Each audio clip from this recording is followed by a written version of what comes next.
Alright. 80 Days was released in 2015. It's similar to a visual novel, but it's more than simply reading. There's no real video game action, and it's not simply just a visual novel though. For one thing, it's missing the anime chicks and cat girls.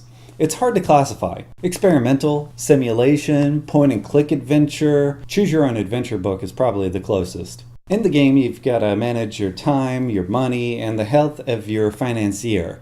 The financier, his name is Fogg, and the basic premise is that he's on a journey to attempt to circumnavigate the globe in 80 days so he can win a bet. Obviously, the game's inspired by the Jules Verne novel Around the World in 80 Days, which was written in 1873. And since I haven't read that book, I'm not sure how closely this follows, but it can't be an exact copy of the book because there's simply way too much branching that occurs within the game. The game is all about timing. The timing is very important. You got to converse with people to find new routes, and you got to conserve your time and money. And if you spend all your money, you're going to take time getting the money. The financier Fogg has all of the possible money you can want, but sometimes he has to go by the bank and get that money, which takes a while for them to wire it over. The game's fun, but it requires a lot of reading, so if you don't like reading, you're probably not going to like this game. It kept me engaged during the first playthrough, but I didn't succeed to make it around the world in 80 days during my first playthrough. I think I took maybe 87 days. The game takes about 2 to 3 hours per playthrough, and that is all dependent on how fast you read. I read slow, so if you read fast, then you'll probably get it done faster.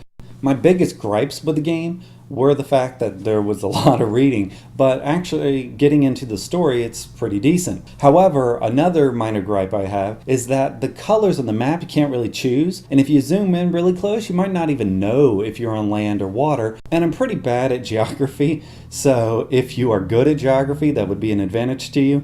Also, some of the events are repetitive, and there is only one save slot. It's great because you can drop out of the game, you can come right back, and if you're the type of person that likes to play casually, I'm going to play for 10 minutes, you can get into the game, get out of the game, you're good to go. However, I would have liked to have seen multiple save locations, even if you can't go back and change your choices. The game is $9.99 on Steam right now.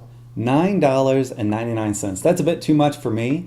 If you're the kind of person who would go out and pay $10 for a fiction book that you haven't had any idea about, other than maybe it was like Jules Verne's Around the World in 80 Days, then it may be worth it to you. To me, that's a little bit more than I'd be willing to pay. I'm the kind of person who would go to the thrift store to buy a book for $1. So anything over that would be not worth it to me for just a book. And this is pretty much just a book, even if it's an interactive book with multiple endings. However, since many people carry a book along for their travels, it'd be nice to have this on a mobile device, but I got good news. This was originally released for Apple and Android devices in 2014. So if you want something to play on the go, you can pick it up on your phone instead, since maybe many people spend their time reading a book while traveling. Anyway, so why not play a game about a book about traveling while traveling? Have you tried this game yourself? How many days did it take you to finish, and what do you think of the game? Leave a comment and let me know, and thank you for watching.